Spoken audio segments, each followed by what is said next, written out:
you guys hear this love? This is pure love.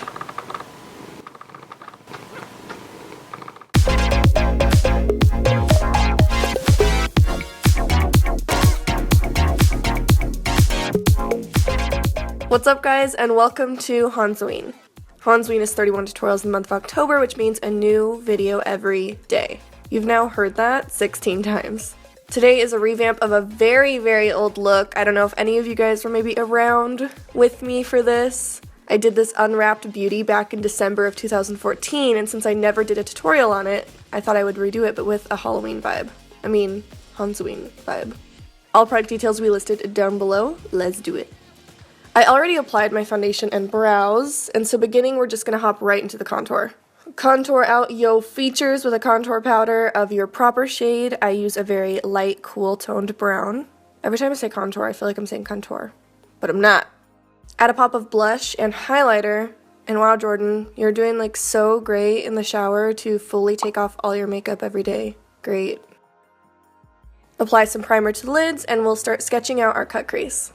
I'm doing this with a black eyeshadow and a very small angled brush.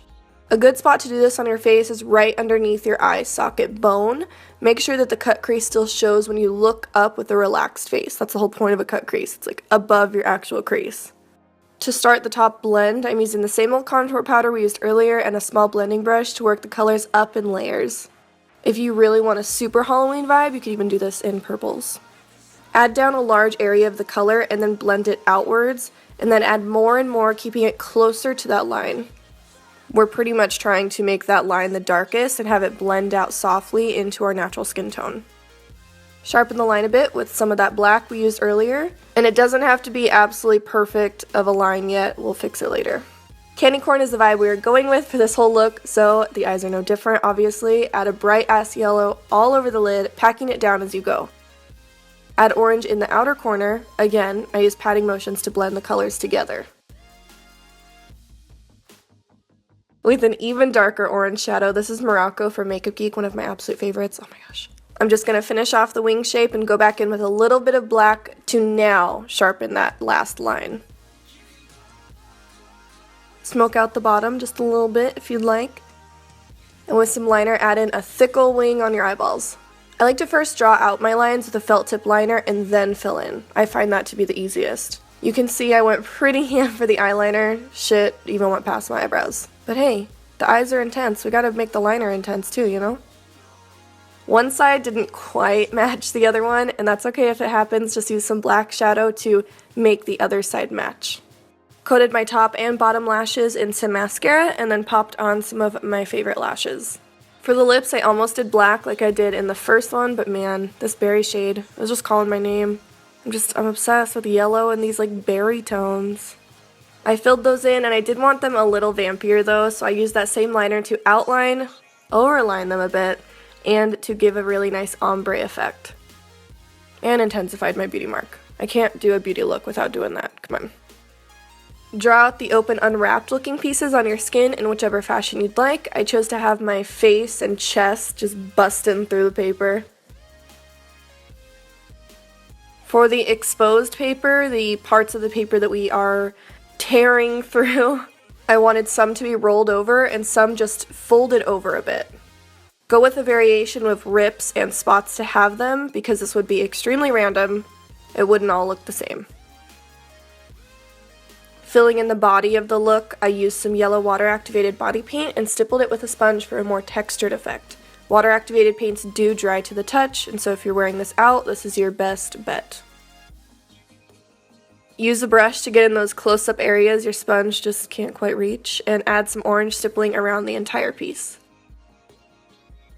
Fill in the ripped pieces with some white body paint. Wrapping paper is typically white on the other side, but you could also do this silver instead to say that you're an open candy wrapper.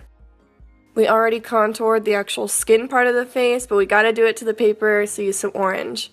Use this to darken around the shoulders and collarbones as well, because those too need dimension. Dipping back into that darker orange eyeshadow, we need to create the shadow underneath these pieces. They would cast their shadow downwards, and since the paper is yellow, we'll naturally use a shade on the rainbow that's darker than yellow. Especially because we're already adding like some brighter orange stippling all around the look. So I want to bring more orange into the whole look. When you're onto the natural skin, to show the paper casting a shadow onto that, use your same contour shade. Layer it though so it's extremely deep right up against the line of the paper. When you get to a really tight corner of the paper, like I'm doing on the chin, you want to add a lot of shadow into there because those two pieces of paper would be casting shadow in that same spot, so it'd be extra dark. Continue using that to then add some shadow onto the white paper to create movement into the shapes. The paper is shiny, so adding some brown around the edges gives the illusion that it's glossy. Well, it starts to give the illusion that it's glossy. We're not quite there yet. For these curled around pieces, you want to make sure that you show the top layer overlapping on top of the other one. To darken everything up, just add black eyeshadow blending into each one you put down. Just like we did for the cut crease, we blended that black right into that brown. So with any color you just put down, blend a little bit of black into it. With white cream paint, highlight the middles and lifted up edges of the ripped paper. Again, showing that the paper is glossy, this will make it look more curved and lifted at the edge. Candycorn made this look, so I'm using some black body paint to draw their outlines. It's just too bad that Candycorn tastes so fucking nasty, because they are quintessentially Halloween. That's like one of the candies you can think of. Nope. Now just fill the tips, just the tips, with white paint, the middle with orange, and the bottom with yellow. These two would cast the shadow downwards, so use that same orange and black shadows for under those, and the same contour powder and black under the ones that are on top of your skin. To make these look like they are actually popping off our body, deepen the sides just a tad because adding shadow to the sides will make it look curved. Candycorn have a bit of shine to them too, and using white body paint I draw a single line pretty much down the middle and tap the color out if it's a bit too intense. For the final touch on the paper, add a line right on top of the general highlight we did earlier. This white body paint will act as a glossy one. We had our normal highlight, now we have our glossy highlight. I popped on some yellow mini sclera contacts and a wig and you are done. Your one sexy ass unwrapped beauty. I mean, I guess you could use this for any occasion. Halloween, Christmas, birthday, anniversary if you're frisky, I don't know. I hope you enjoyed this look and please subscribe if you haven't already and use the hashtag Hanzoween so I can see your work. I love the fuck out of you guys and I'll see you tomorrow.